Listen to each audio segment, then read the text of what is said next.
Ito na yung kanilang basurahan dito, guys. Ito na, guys, nakuha ko na. Aray. Ito na, guys, nakuha ko na. Uy, bugat man dahil ni uy. Magid na sila manubo, uy. Ay, nako, Diyos mio. Yung sobrang eager mong makahanap tapos wala kang makita. Hi, guys! Good morning!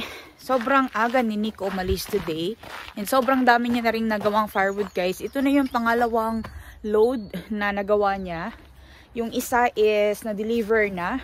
Pero pa doon sa taas, yan na lang yung natira, guys. Yung first load na nanggaling doon sa forest. So marami pa na logs na andun sa forest, guys, na kailangan i-collect. However, hindi yan siya madali-dali, guys, kasi nga mabibigat yan. So kahit na merong machine, it takes a lot of time. Pero ngayon, I will make my own time. Bahala siya. Kanya-kanya kami ng galawan dito, guys. Hindi kami maghihintay. Hindi ako kung anong mga gawain niya, guys. Bahala siya. So ako is, aalis ako ngayon. Kasi meron akong kukunin. Pero dadaan muna tayo dyan sa malapit na store sa amin. Titingnan lang naman natin kung meron tayong matikti dyan sa basurahan dyan. Kung meron tayong makuha dyan na tawag nito, dumpster. Check lang naman natin, guys. Wala namang masama kung mag-check, diba?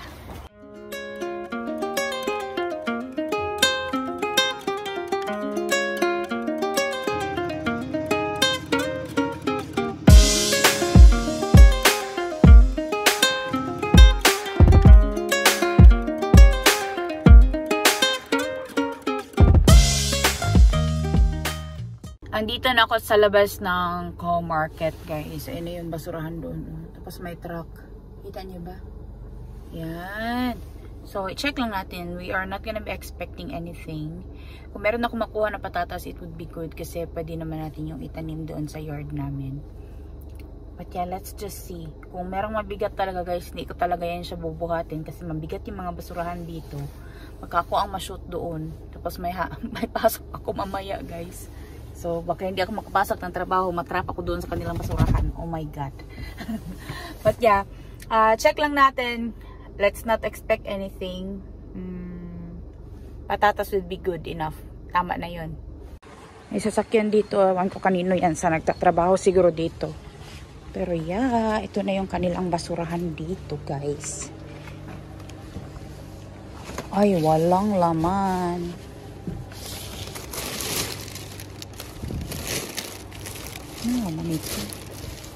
Ay, mga bulaklak, guys. Bulaklak, mga luto na food. Ay, wala, guys. Hindi ko na yan kalkalin. Dito. Ayan, mga tinapay. Ay, hindi ko na yan kalkalin, guys. Wala talaga ako mapapala sa mga basurahan dito sa amin kasi wala siyang laman. First time sa patatas and that was good enough. So, ngayon, pupunta na tayo ng Koski Cartano kasi nagbitbit pa ako ng bag doon, guys. So, wala lang din naman pala. Pero yeah, meron ng truck doon. Mag-deliver siguro yan sila ba? Wala talaga siyang laman. But it's okay. So, punta na tayo ng Koski Cartano kasi may kukunin ako doon, guys. Tapos, papakita ko sa inyo ano yung mga laman nun. Punta muna siguro ako dyan sa S-Market kasi wala naman basurahan dyan, guys. Pero titingnan ko lang kung meron sila nung karne na gusto ko na pang barbecue para bibilhin ko na kasi kailangan ko yun i-prepare ahead of time. And ma-marinate yun ahead of time. So, punta muna tayo dyan sa S-Market. Dito na tayo sa labas ng S-Market, guys. Yan nyo, meron na silang mga binibenta dito ng mga lupa. Kailangan ko rin bumili ng lupa. Meron na rin silang mga plants dito na binibenta for summer. Ang gaganda. Pero ang mamahal ng hortensia, guys. Tingnan nyo, 19 euros, 1,000 yan. Merong lavender, oh. Ay, ang ganda. Ang ganda ng mga tanim. Itong mga hopia, guys, maganda din ito pang halo-halo sa tanim. Pag tatanim ka ng ibang plant, tapos ihalo mo ito. Tapos pag nainitan ito siya, nagiging sobrang silver yung kanyang color. Hopea ang pangalan nila nito. or silver na dahon.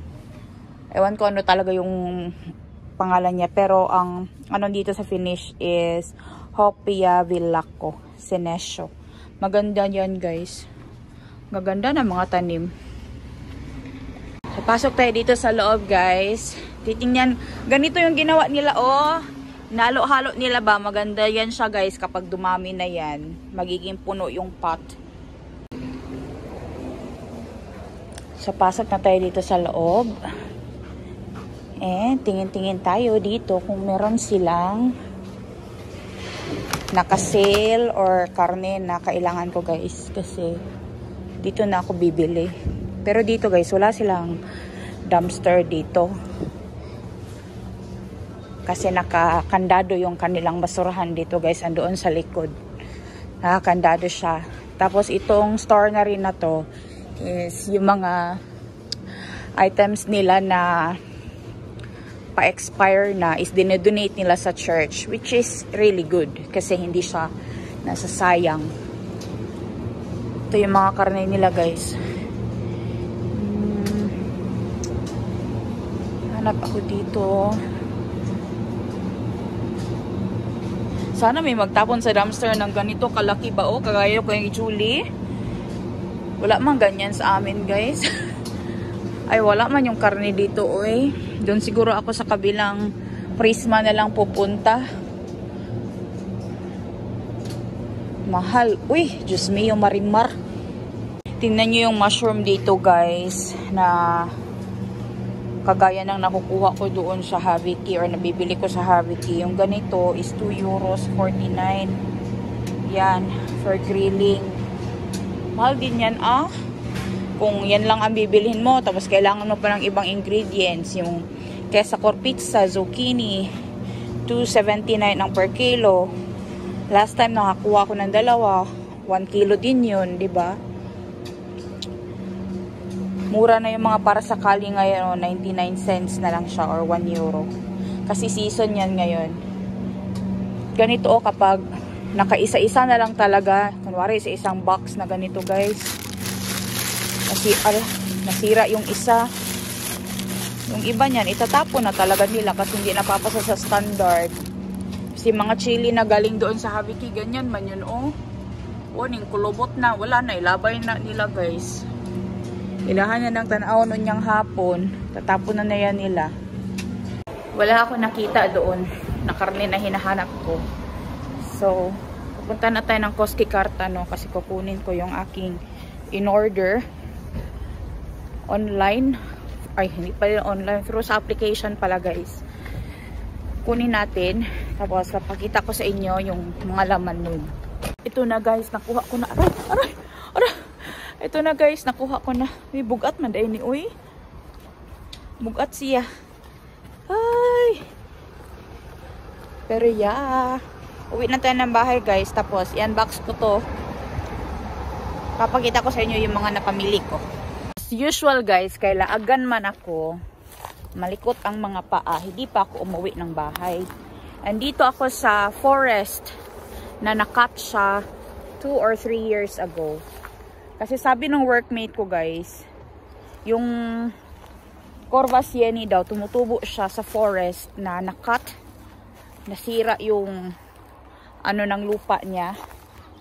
After 2 years, saka tutubo yung mga Corva Sieni. So, ganong forest daw ang dapat kong i-check. So, titingin-tingin lang naman ako kung meron akong mahanap dito na Corva Sieni. Tingnan nyo, sobrang dry. Tingnan. Pero moist yung lupa dito, guys. And sabi nung isang friend ko, yung mga lupa daw na nabiyak-biyak na ganyan, na balintong-balintong. So, titingin-tingin lang ako. Dito may mga stems dito na maliliit. Sana makakita talaga ako ng Corva Sieni guys. Di pa talaga ako nakakita ng mushroom na yun. It will be my first time na makakita this year. If ever, kung meron akong mahanap. Napakasarap daw nun, sabi ng lola ni Nico.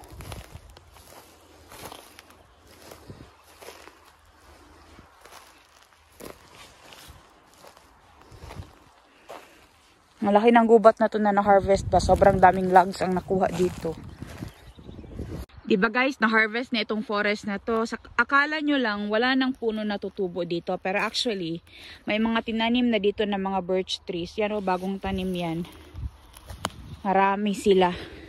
Puno na ito dito ng tanim guys. Kaso lang hindi pa sila makita kasi maliliit pa. Yan o, birch tree yan. Pero saan yung mushroom? Yung mushroom ang gusto ko. Meron ding ano doon, no? Spruce. Hala, uy. Ah, magid na sila manubo, uy. Ay, nako, Diyos mio. Yung sobrang eager mong makahanap, tapos wala kang makita. Maglalakad-lakad lang ako dito. Kahanap. Nasubida na ako ng lugar guys. Wala talaga. Ay, saan kaya makakita ng mushroom na yun? Just like other mushrooms na hindi talaga siya tutubo sa lahat ng lugar. Depende talaga. Dito sa amin banda, marami talagang chanterelles and funnel chanterelles, pati yung black chanterelles. Wala masyado ng ibang mushrooms guys. Uy, wala uy. Mapauwi na ta guys. Let's go home.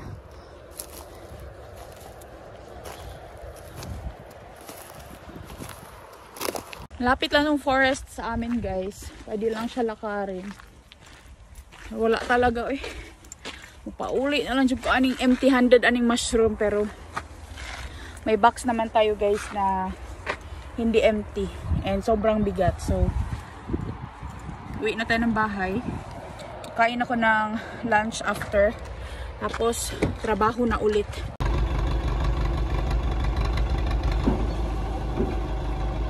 Tingnan niyo si Pimo guys. Sunbathing yan! Sunbathing yan! Finally, she's out guys. Pero, nakatali yan. Kasi hindi yan siya pwede na walang tali. Ito yung bed dati sa loob ng bahay guys. Dapat itatapon na namin. Madumi na kasi to. Pero it's okay for Pimo na gawin niyang higaan dyan. Ikunin. Tuwang-tuwa to kasi nasa labas na siya guys. Kanina yung nasa loob siya. Tapos nasa labas si Nico nagtatrabaho. Parang umiiyak. Kasi gustong lumabas. Kasi mainit na. Is it nice to be outside? Is it nice? Andito na rin si Nico guys, oh. Inaayos niya yung kanyang trailer. Kasi kapag nag-cut ng kahoy doon guys, yung kahoy is mahuhulog yan dyan. Papunta sa trailer diretso. So, ina-adjust niya yung position. Kasi dito na side puno na, doon sa kabila hindi pa. So, dire-diretso na yung trabaho niya mamaya. So, dito na tayo sa bahay guys. Kasi wala tayong napala sa pa-mushroom picking. I-unbox na natin itong galing sa Fixuruwaka na mga goods. Ay, marunong hawak ng gunting. Yan. Unbox na natin i-touch. Anong laman? Uy, naunsa naman sila. Uy, unsa naman pwedeng sulod? Puro na mga plastic. Plastic. More plastic. Active air plastic. Naunsa naman. Uy, puro lagi plastic. Napod mga plastic. Yeah. Plastic. So, meron tayo ditong mga char ek na galing sa Fixuruwaka. So, isa-isahin natin. Papakita ko sa inyo. Are you ready? Pa-top view ta guys. So, ito yung laman na Fixuruwaka. So, yung mga plastic is nandito siya sa loob. Para hindi sila maglaban-laban. Para hindi sila masira guys ba. Para intact pa rin sila pagdating sa customer. Kaya maraming plastic. Pero yung plastic na to guys, it's pack it the smart way. Ecofilm ito siya guys. So this is 99% air and 1% film. And ito is, ano ba ito? Active air. Parang hindi man ito. Ay, ecofilm din siya talaga guys. Yan. So, 1% lang daw yung plastic dyan. 99% ang hangin. Pero dito tayo sa loob na 100% magagamit. Isa-isahin natin to lahat, yung mga napamili ko doon sa Fixo Ruaka. Yan, oh, may pa chocolate na naman tayo. Fixo Ruaka, baka naman. May pa surprise kayo sa akin. So, meron tayo dito guys na Lotus na quick and chic 2-ply siya na tissue. Yeah, itong tissue guys is andun din siya sa Haviki. Kasi ang Fixo Ruaka is nabibilhan siya ng mga Haviki Ruaka guys. So, meron tayo ditong panda na chocolate. Sade, dalawa. Ilalagay ko na lang sa description guys how much yung nagastos ko and how much yung na-save ko by buying through Fixo Ruaka. And meron din tayo ditong panda na Tipari Fudge. Mga out of season na rin ito ng mga chocolates guys kasi ito is for Christmas, ito sila guys na mga chocolates. Ayan, meron tayong Sade na vanilla cream milk chocolate. Tapos meron tayo ditong Tipari Fudge or yung gingerbread. Ayan, rami na naman cake. Hindi ko sinikuan, ani ka sa bahay. Tapos meron tayo ditong hand dishwash. 0% colorants and 0% perfume. Ano ito guys? Panghugas ito guys ng kamay. Ay hindi. Panghugas ng plato. Dishwashing liquid. So may tatlo pala ito. Ay apat. Yan, hindi magkasya sa kamay ko. So ito guys, pangatlo. Hindi siya magkasya guys. Are. Ito, so meron tayong apat na hand dishwash. Yan, powerful clean. And 95% biodegradable ingredients. Ayan. So, meron tayong panghugas ng ating mga plato. Timing kasi paubos na rin yung aming panghugas ng plato, guys. Wala kasi kaming dishwasher. Baka meron kayong dishwasher dyan, bigyan niya ako. Tapos, meron tayo ditong Oreo na birthday party. Ito yung gusto ni Anika, guys, na biscuit. Oreo. Dalawa. Tapos, meron tayo ditong Sunsweet na California plum juice. Ito. Tapos, meron pa dito. So, yan. Dalawa. Dalawang juice. Tapos, meron tayo ditong Twix Extra. Ayan. Dalawa yung laman nito. Extra big size. Mas siguro ito, guys. Kailan siya mag-expire? Uy, kaya siya andun sa Haviki, guys. Kasi, or doon sa Fixo. Kasi ito siya is mag-expire on 26 ng May 2024. Itong Twix na to. Yan. Napakasarap pa naman ng Twix. Tapos, meron tayong olive oil. Isa sa mga kailangan ko sa bahay. And mga ginagamit ko guys for storing my garlic. And sa pagluluto din. So meron tayong Goodberry olive oil pomace. Ito siya is mag-e-expire on May 2025.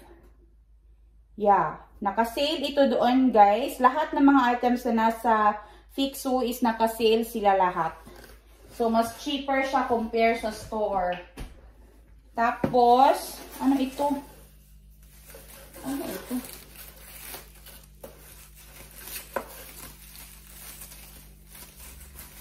Hindi ko alam nga. Ay, Maggi! Maggi, baka naman. Ito is, Maggi siya guys, na toyo, soy sauce. Kailan ba ito mag-expire? January 2026 mag-expire guys. Ayan. Meron tayong Maggi. Actually, dalawa ito. So, yung isa is andito. Nakarap talaga siya ng maayos as in. Yan o. Maayos na maayos talaga yung pagkakarap niya. Ayan. Tingnan natin. Same ba sila ng expiration date? Yeah, January 2026 ito mag-expire. So, meron akong dalawang Maggi na toyo or yung seasoning.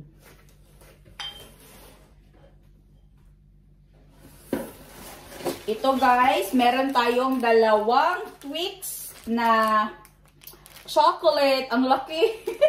Parang ganito din yung binili ko dati ba? Ayan o. So, 10 pieces ito times 2. So, 20 Twix andito, 20 din dito. So, meron tayong 40 Twix. Plus, meron pa yung isang Twix na extra. Ito. Yan, sobrang daming chocolate, guys. Marami na naman tayong chocolate sa bahay. Yan, Twix na chocolate. Napakasulit. Yeah, ilalagay ko sa description, guys, how much lahat yung nagastos ko through buying Fixer Waka and how much yung natipid ko, okay? So, pakibasa na lang dyan sa aking description. But yeah, ito lang yung laman ng aking box. And yung delivery pala, guys, is free.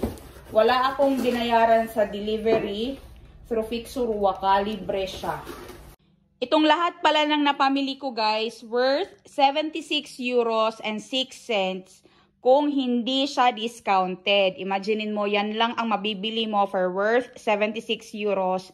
Snacks lang, guys, sabon, tissue, olive oil, tapos yung, ano yan, yung seasoning, dalawang juice, chocolates, Oreo, Twix, ganyan lang ang mabibili mo sa 76 euros and 6 cents.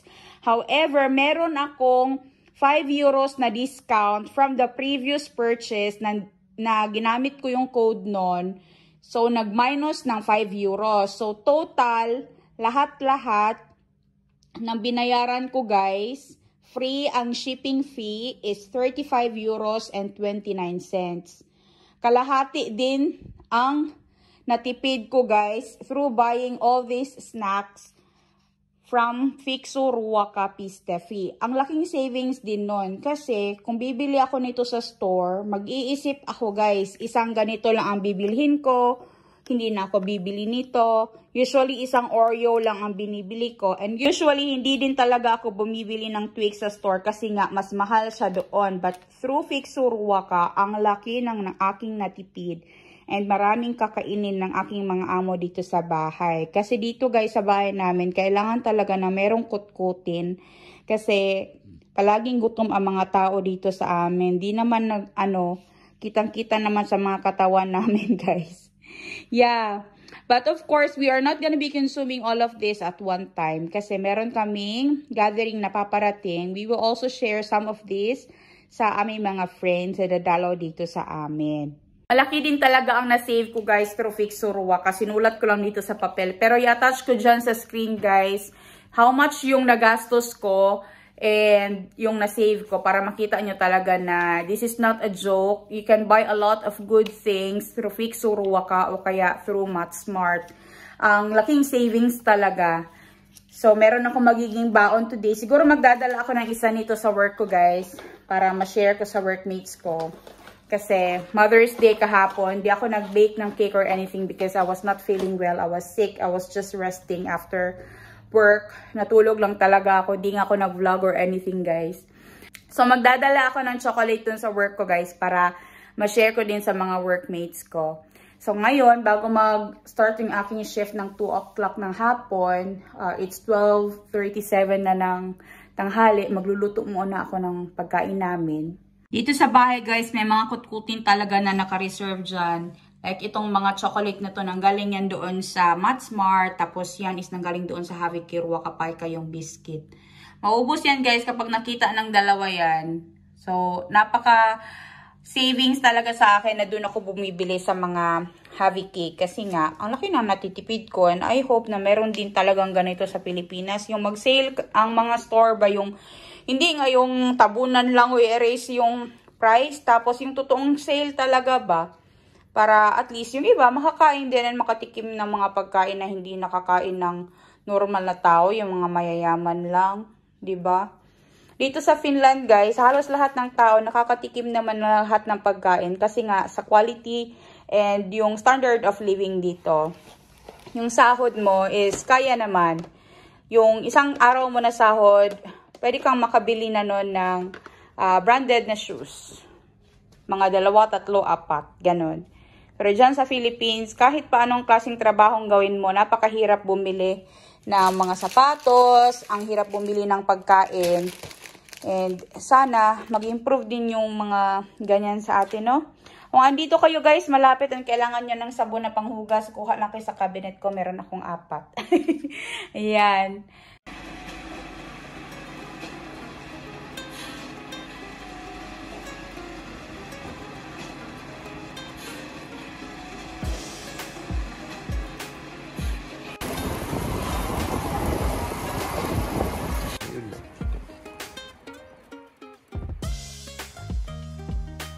Ito yung salad guys na nanggaling sa Haviki. Tapos lalagyan lang namin yan ng salad dressing. Ayan o. Ito galing din ito sa Haviki.